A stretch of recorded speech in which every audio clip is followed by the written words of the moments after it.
오늘 주시는 하나님의 말씀은 신약성경 누가복음 8장 22절로 25절 말씀입니다. 개역성경 104면 누가복음 8장 22절로 25절 말씀입니다. 하루는 제자들과 함께 배에 오르사 저희에게 이르시되 호수 저편 건너가자 하시매 이에 떠나 행선할 때에 예수께서 잠이 드셨더니 마침 광풍이 호수로 내리침에 배에 물이 가득하게 되어 위태한지라. 제자들이 나와 깨워 가로되 주여 주여 우리가 죽겠나이다 한데 예수께서 잠을 깨사 바람과 물결을 꾸짖으시니 이에 그쳐 잔잔하여 지더라. 제자들에게 이르시되 너희 믿음이 어디 있느냐 하시니 저희가 두려워하고 기이 여겨 서로 말하되 저가 위기에 바람과 물을 명함에 순종하는고 하더라. 아멘. 저는 오늘 여러분과 함께 두려워 말고 믿기만 하라는 예수님의 말씀을 가지고 은혜를 나누고자 합니다. 예수님께서 한번 제자들과 함께 갈릴리 호수에 서서 저 건너편을 바라보시고 우리가 바다 건너편으로 가자고 말씀하셨습니다. 배를 부리는데 익숙한 제자들은 곧장 배를 예비하고 예수님을 모시고 배를 타고 가는 도중에 제자들은 그만 그들의 사생활에 관한 이야기에 심취해서 예수님을 홀로 내버려 두었습니다. 날씨는 좋고 훈풍은 불고 바다는 잠잠하니 걱정거리가 없었습니다. 그러나 바다 한가운데 갔을 때 갑자기 일진 광풍이 불어왔습니다. 갈릴리 호수라는 것은 일반 지역보다 200m나 낮습니다. 그리고 협곡 사이에 있기 때문에 바람이 불면 깔때기 형상이 일어나서 물이 하늘로 치솟습니다. 순식간에 온 바닷물이 끓어서 하늘로 빨리 올라갑니다. 이러므로 배가 파선증에 이르렀습니다. 제자들이 도저히 자기 힘으로 배를 바로잡을 수가 없고 물을 퍼낼 수가 없습니다. 이제는 죽음이 눈앞에 다가왔습니다. 그때야 예수님이 계신 것을 알고 주무시는 예수님을 깨워 일으켰습니다. 예수님이 주무시다가 깨어 일어나셔서 바람과 물결을 꾸짖으시며 바람과 물결이 잠잠하여졌습니다. 그러자 주님께서는 제자들을 보시고 왜 두려워했느냐? 내 믿음이 어디 있느냐? 이렇게 꾸짖으셨습니다. 그러자 곧장 배는 건너편으로 건너가게 되었습니다. 이 이야기 속에서 우리는 주님께서 오늘 우리에게 말씀하시는 놀라운 교훈을 배울 수가 있습니다. 첫째로 우리는 예수 그리스도를 잘 이해하지 못하고 있을 때가 많습니다. 제자들도 예수님을 한 위대한 선생으로, 지도자로, 개혁가로 알았지 창조주 하나님이라는 사실을 그 마음속에 깊이 깨닫지 못했습니다. 예수님은 천지와 만물을 창조하신 분입니다. 요한복음 1장 3절에 만물이 그로 말미암아 지은 바 되었으니 지은 것이 하나도 그가 없이는 된 것이 없느니라고 말했습니다. 예수님께서 육신을 쓰고 세상에 오시기 전에 그는 아버지와 함께 창조주로서 아버지의 뜻을 쫓아 천지와 만물을 친히 지으신 분이신 것입니다. 그는 하늘과 땅의 모든 권세를 갖고 경영하시는 자이신 것입니다. 마태복음 28장 18절에 하늘과 땅의 모든 권세를 내게 주셨다고 주님 말씀하셨습니다. 골로새서 1장 16절에 만물이 그에게 창조되되 하늘과 땅에서 보이는 것들과 보이지 않는 것들과 혹은 보좌들이나 주관들이나 정사들이나 권세들이나 만물이 다 그로 말미암고 그를 위하여 창조되었다고 말씀하고 있는 것입니다. 이와 같은 창조주 예수 그리스도를 분명히 알아야 됩니다. 그는 우리의 생사 화복을 주장하시는 자이신 것입니다. 알파요 오메가 되시고 처음과 나중이 되시고 시작과 끝이 되시므로 우리의 태어남과 우리의 죽음의 그날까지를 모두 다 주관하시는 하나님인 것입니다. 사무엘상 2장 6절로 7절에 보면 야훼는 죽이기도 하시고 살리기도 하시며 음부에 내리기도 하시고 올리기도 하시는도다. 야훼는 가난하게도 하시고 부하게도 하시며 낮추기도 하시고 높이기도 하시는도라고 말하셨습니다. 그러므로 인간의 모든 운명이 하나님의 손에 있는 것입니다. 그 예수님께서 말씀하기를 우리가 건너편으로 가자고 말씀하셨으므로 어찌하든지 건너편으로 가는 겁니다. 창조주의 말씀인데 하늘이 무너지고 땅이 꺼져도 하나님의 말씀은 그대로 이루어집니다. 베드로전서 1장 24절로 25절에 그러므로 모든 육체는 풀과 같고 그 모든 영광이 풀의 꽃과 같으니 풀은 마르고 꽃은 떨어질 때 오직 주의 말씀은 세세토록 있도다라고 말씀한 것입니다. 이러므로 주의 말씀이 주어졌는데 여러분 바람이 불고 파도가 일고 바다가 뒤엎어진다고 해도 주님께서 건너편으로 가자고 하시면 건너편으로 가는 것입니다. 이러므로 우리가 오늘날 성경 창세기부터 계시록까지 읽으면서 이것을 하나님의 말씀으로 받아들인다면 이 하나님 말씀은 우리의 이성을 초월해서 감각을 초월해서 경험을 초월해서 눈에는 아무 증거 안 보이고 귀에는 아무 소리 안 들리고 손에 잡히는 없다고 할지라도 말씀은 그대로 이루어지고야만 하는 것입니다. 말씀은 하나님께서 하신 것이요 창조주께서 하신 말씀인 것입니다. 그러므로 우리가 아무것도 믿을 수가 없어도 하나님의 말씀은 믿을 수가 있는 것입니다. 둘째로 이 성경이 우리에게 주는 교훈은 갈릴리 호수를 건너가던 제자들이 예수님과 대화를 거쳤다는 그 위험을 경고하고 있는 것입니다. 갈릴리를 건너가던 예수님의 제자들은 곧 메시아 왕국이 임할 것으로 생각했습니다. 예수님이 이제 얼마 안 있으면 예루살렘에 들어가서 만왕의 왕 만주의 주로 군림하실 것이고 로마가 정복되고 온 세계가 평정되고 메시아 왕국이 임하고 거대한 영광이 회복될 것이라고 그들은 지레 짐작했습니다.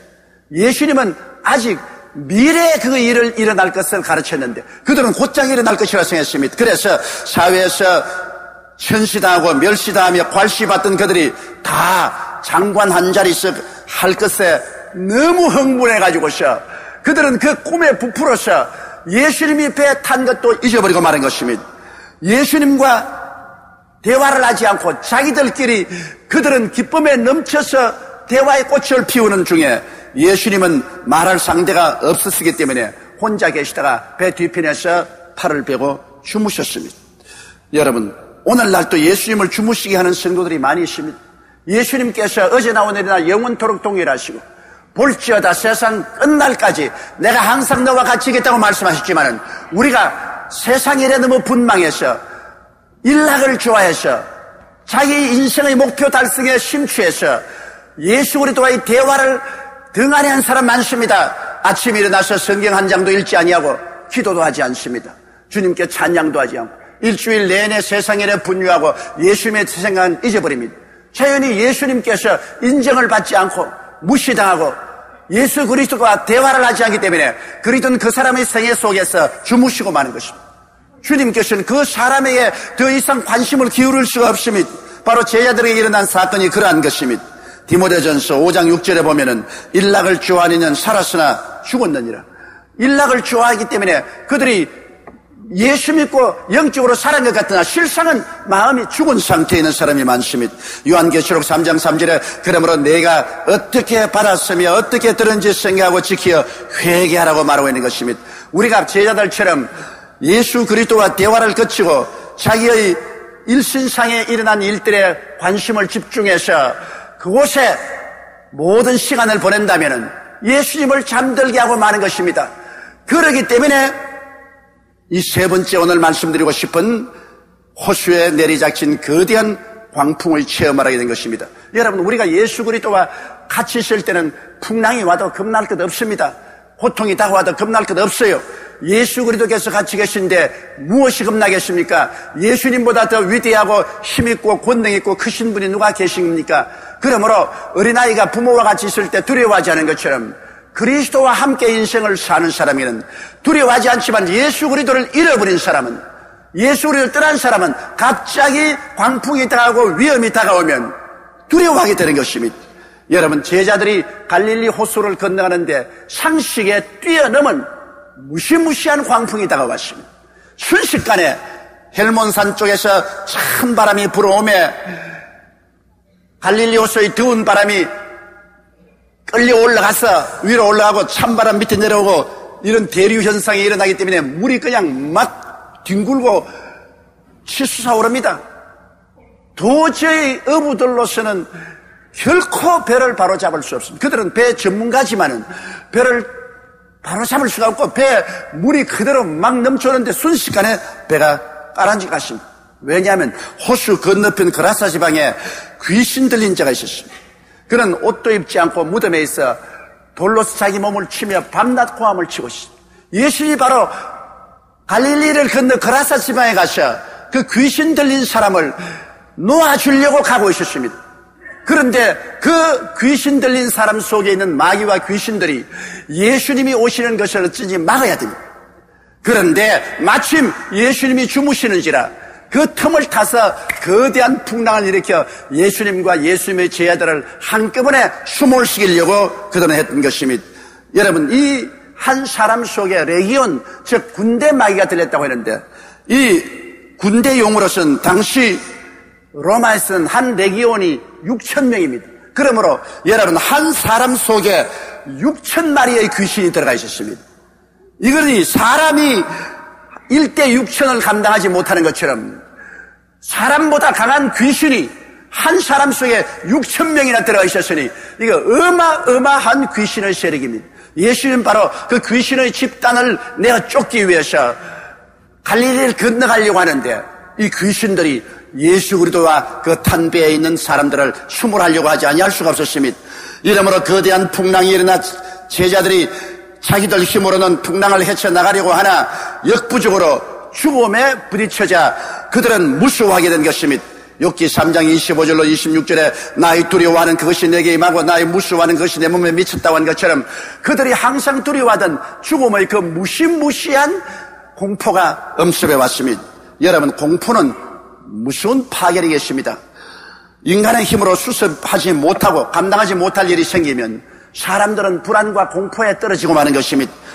우리는 이 세상에 살면서 가족에 버림받지 않냐, 친구에게 버림받지 않느냐, 집단에게 소외되고 버림받지 않느냐, 사회가 버림받지 않느냐, 이러한 버림받는 공포심이 항상 우리 마음속에 있습니다. 또한 실패와 낭패의 공포도 있습니다. 우리는 내일 일을 가늠하지 못합니다. 그러므로 내가 실패하지 않겠는가, 낭패의 수렁에 빠지지 않을까, 그런 불안과 공포가 늘 있죠. 또 명예를 잃어버릴 공포도 있습니다. 사람들은 이 땅에서 명예를 귀하게 여깁니다.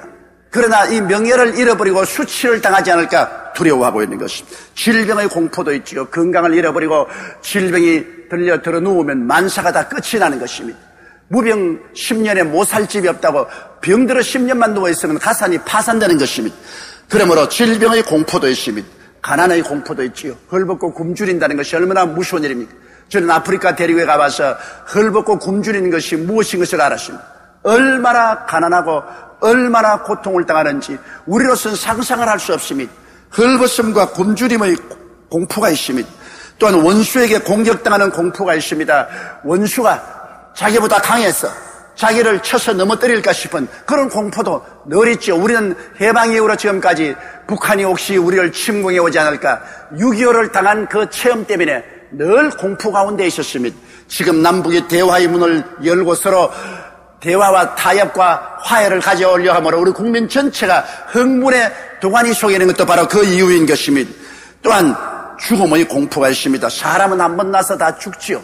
그러나 남의 죽음은 눈에 보면서 나의 죽음은 아직 다가오지 않을 것이라고 장차로 미루고 있습니다. 그러나 장차는 신속히 다가와서 모든 사람들이 죽음을 체험해야 됩니다. 그러므로 사람들에게는 죽음의 공포가 있습니다.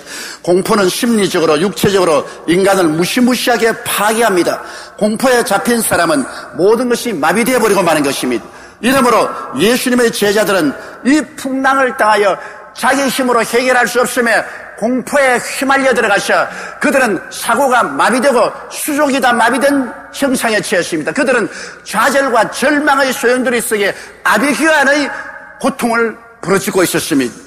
네 번째, 이 이야기에서 배워야 될 것은 가장 절망에 처할 때 제자들은 예수님이 같이 계신 것을 비로소 깨닫게 된 것입니다. 사람들은 평소에 좋을 때는 예수를 믿지 말고 내 주먹을 믿어라, 예수가 어디냐, 하나님 어디냐 큰소리 하는 사람도 여러분 고통을 당하고 좌절에 처하고 자기 힘으로 해결할 수 없을 때는 하나님을 찾게 됩니다. 어떠한 사람에게는 낮에는 무신론자시나 밤에는 대개 반쯤 유신론자가 된다고 말하셨습니다. 사람들은 자기 능력의 한계를 느끼게 될 때, 자기로서 이제 문제를 해결할 수 없는 그러한 막다른 골목에 처하게 되면 하나님을 찾게 되는 것입니다. 짐승들은 하나님을 찾지 않습니다. 왜냐하면 그 속에 영혼을 사모하는 영혼이 없기 때문인 것입니다. 사람은 위기에 처하면 영혼을 사모하는 영혼이 있기 때문에 그들은 하나님을 찾게 되는 것입니다. 예수님 제자들은 비로소 풍랑 가운데서 예수님을 찾게 된 것입니다. 여러분들도 풍랑이 다가오면 예수님을 찾게 돼요. 평소에 주일날 교회 안 나오고 새벽 기도도 안 하고 철야는 더 안 하고 금식 기도는 어림도 없다고 한 사람들도 심한 풍랑을 당하면 새벽 기도도 잘 나오고 철야도 잘하고 금식도 하고 목이 쉬어 클클하게 될 때까지 부르짖습니다. 사람은 고난을 당할 때 주님을 찾게 되는 것입니다. 그런데 그들이 예수님을 찾아보니 예수님은 배 뒤편에서 팔베개를 하고 주무십니다. 절대 안심과 평안을 가지고 있습니다. 그렇게 천지가 뒤엎이는 것 같고 바람이 지동치듯 하는데도 불구하고 예수님은 편안히 주무십니다. 왜? 그것은 천지의 절대 주권자의 모습인 것입니다. 주권자가 왜 뜹니까? 예수님 말 한마디에 하늘이 있어지고도 없어지고 바다가 있다가도 없어질 뿐인데 절대 주권자는 자신만만하기 때문에 두려워하지 않습니다. 주님은 그 큰 풍랑 가운데 편안히 주무시는 모습. 아이고 얘를 어찌 하나 큰일 났구나. 얘들아 빨리 물을 퍼내라. 얘들아 헤엄칠 준비를 해라. 얘들아 빨리 수영복을 입어라. 그리고 특별한 장비를 몸에 차라. 그렇게 하지 않았습니다. 예수님은 그대로 푹 주무시겠습니다. 여기에서 우리가 큰 위로를 얻습니다. 왜? 예수님은 천지와 만물을 다스리는 절대 주권자라는 것입니다. 예수님은 당황하지 않습니다. 당황할 필요가 없습니다. 예수님은 죽은 자를 살리시고 없는 것을 있게 하시는 하나님이신 것입니다. 그러므로 주님께서 두려워할 일 없습니다. 배가 뒤에 퍼지면 예수님과 제자들은 물에 떠서 그대로 건너갈 것입니다. 겁날 것이 하나도 없어요. 여러분, 우리 주 예수 그리스도께서는 절대 주권자라는 것을 여러분 아시기 바랍니다. 예수 그리스도의 절대 주권자의 안심과 평안을 여기에서 볼 수 있는 것입니다. 그러므로 이 풍랑을 당할 때 우리가 누구를 볼 것인가, 이것이 중대한 문제인 것입니다. 풍랑만 바라보고 있을 때는 불안과 공포로 얼어붙게 만드는 것입니다. 제자들이 풍랑만 바라보았을 때는 그들은 절대절명의 위기에 처했습니다. 왜? 그들의 힘으로는 그 바람과 파도를 이겨낼 수가 없습니다. 베드로 보십시오. 베드로가 물 위에 걷다가 바람을 보고 무서워했을 때 물에 빠지게 된 것입니다. 그때 예수님께서 믿음이 적은 자여 왜 의심하느냐고 꾸짖지 않았습니까? 우리가 무엇을 바라봐야 됩니까? 우리는 어떠한 형편에서인지 예수님을 바라봐야만 되는 것입니다. 여러분, 좀 늦었지만은 제자들은 풍랑을 바라보고 두려워하고 불안과 공포에 떨다가 예수님을 잠에서 깨웠습니다.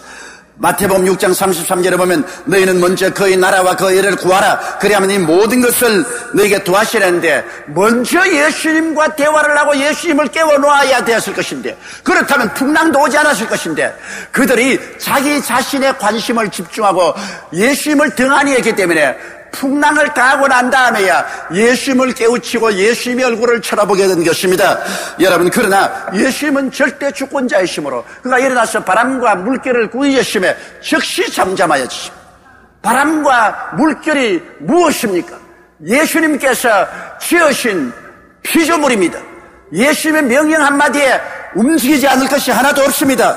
예수님은 여기에서 절대 주권자로서의 주권적 행위를 하신 것입니다. 다섯째로 우리가 여기에서 배워야 될 교훈은 예수님의 질문입니다. 바람이 그치고 바다가 잠잠하고 제자들은 온몸에 물을 뒤에 엎어서 물에 빠진 쥐새끼처럼 되어 있습니다. 물을 주르르 흘리고 그들은 비로소 안심을 하고 예수님을 쳐다봅니다. 이제는 자기들의 개인도 쳐다보지 않습니다. 자기들이 장차 장관 될 것도 생각하지 않습니다. 이제는 오직 마음을 다하여 예수님만 쳐다보고 있습니다. 그때 예수님께서 말씀했습니다. 왜 무서워하였느냐? 이 말은 왜 풍랑의 위험만 바라보냐는 것입니다. 너 누구하고 같이 있는데 왜 풍랑만 바라보고 무서워했느냐? 왜 이 거대한 위협을 너희 힘으로 수습하려고 하느냐? 역부족했기 때문에 너희가 절망에 처하지 않냐는 것입니다. 요한일서 4장 18절에 사랑 안에 두려움이 없고 온전한 사랑이 두려움을 내어 쫓나니 두려움에는 형벌이 있습니다. 두려워하는 자는 사랑 안에서 온전히 이루지 못하였느니라고 했습니다. 네가 나를 사랑했으면 두려워하지 않았을 거 아니야. 오늘날 우리가 예수님을 믿고 예배하고 경배하고 예수님을 사랑하고 그리스도의 사랑이 우리 속에 있으면 우리가 두려워하지 않습니다. 왜? 천지의 주제이신 주님이 같이 계시기 때문인 것입니다. 예수님을 사랑하지 않기 때문에, 예수님보다 돈을 사랑하고 권력을 사랑하고 쾌락을 사랑하고 세상을 사랑하고 지위와 명예를 사랑하고 일락을 사랑했기 때문에 두려움을 당했지요. 예수님만 바라보고 예수님 중심으로 그 나라와 그 일을 먼저 구하고 살았으면 그리스도가 같이 계신데 무엇이 두려울 것이 있습니까? 아무도 예수 그리스도를 대적해서 이길 만한 힘이 없는 것입니다. 사망이나 생명이나 천사들이나 권세나 높음이나 깊음이나 이 세상 아무 피조물이라도 그리스도 예수 안에 있는 하나님의 사랑에서 우리를 끊을 자가 없다고 성경은 말하고 있는 것입니다. 여러분, 오늘날 의사를 찾아오는 만성 환자 90%가 공통적인 증상은 늘 기침이 납니다. 가슴앓이가 있습니다. 위산 과다가 있습니다. 몸 전신이 쑤십니다. 이런 말을 하는데 미국 정신신체의학 세미나에서 저명한 내과 의사가 발표한 것을 보면은 이 모든 증상은 그 병을 두려워하는 데서 시작했다는 것입니다. 두려움에 내가 쫓기면 마귀의 손길도 함께 쫓겨나버리고 마는 것입니다. 이렇기 때문에 예수님은 왜 무서워하느냐 질문하십니다. 왜? 예수님이 같이 계시면 무서워 안 할 것인데 예수님을 떠났기 때문에 무서워하는 것입니다. 부모의 품에 안긴 어린아이는 두려워하지 않지만 부모를 떠나 혼자 산길로 걸어가면 두려워하는 것입니다. 여러분 마음속에 두려움이 있으면 그리스도와의 관계가 둔하게 되었다는 사실을 알고 회개하고 자복하고 예수님 안에 들어와서 성령 충만하시기를 주의 이름으로 축원합니다. 그리고 주님이 물으신 질문은 너희 믿음이 어디에 있느냐 그렇게 물으신 것입니다. 로마서 12장 3절에 오직 하나님께서 각 사람에게 나누신 믿음의 분량대로 지혜롭게 생각을 했는데, 여러분 각 사람이 다 믿음을 가지고 있습니다. 그런데 믿음을 어디다 두었느냐? 믿음을 어디다 두었습니까 여러분? 사람들은 돈을 믿고 지위를 믿고 권세를 믿고 명예를 믿고 청춘을 믿고 주목을 믿지만은 그런 것은 순식간에 다 사라집니다. 너희 믿음을 어디다 두었느냐? 믿음을 여러분 교회에 두고서 떠나가도 안 되고 집 금고에 넣어놔도 안 됩니다. 우리의 마음속에서 믿음을 주님께 두어야만 되는 것입니다. 천지의 창조자, 지배자, 운영자가 누구인지를 분명히 알고 그 주님께 믿음을 두어야 되는 것입니다. 로마서 10장 11절에 그러므로 믿음은 들음에서 나며 들음은 그리스도의 말씀으로 말미암는다고, 그리스도를 바라보고 그 말씀에 귀를 기울이고 거기에 믿음을 주어야 돼요. 시편 121편 1절로 2절에 내가 산을 향하여 눈을 들리라. 나의 도움이 어디 있을꼬? 나의 도움이 천지를 지으신 야훼께로다. 내가 산을 바라보지 말고 야훼를 바라봐야 돼요. 내가 의지할 수 있다는 태산처럼 믿는 사람이나 물질이나 권력이나 청춘이 태산 같아도 무너집니다. 그러나 천지를 지으신 야훼는 무너지지 않습니다. 야훼 우리 아버지 하나님과 야훼 우리 주 예수 그리스도를 우리가 믿어야만 되는 것입니다. 그분과 함께 있고 그분의 말씀을 이미 들었는데 우리가 왜 두려워하느냐는 것입니다. 예수님이 바다 건너편으로 가자고 말씀하셨으면 그 말씀을 믿어야지. 바람을 바라보고 물결을 바라보고 두려워해서는 안 되는 것입니다. 주님을 믿으면 끝까지 믿어야 돼요. 여러분 우리가 배워야 될 교훈은 우리가 이 세상을 살아가는 동안에 크고 작은 풍랑은 항상 다가옵니다. 풍랑 없는 세상이 있습니까? 그러므로 인생을 고해라고 하지 않습니까? 고통의 바다인 것입니다. 요한계시록에 보면 천국에 올라간 사람들의 앞에는 유리바다가 있댔습니다.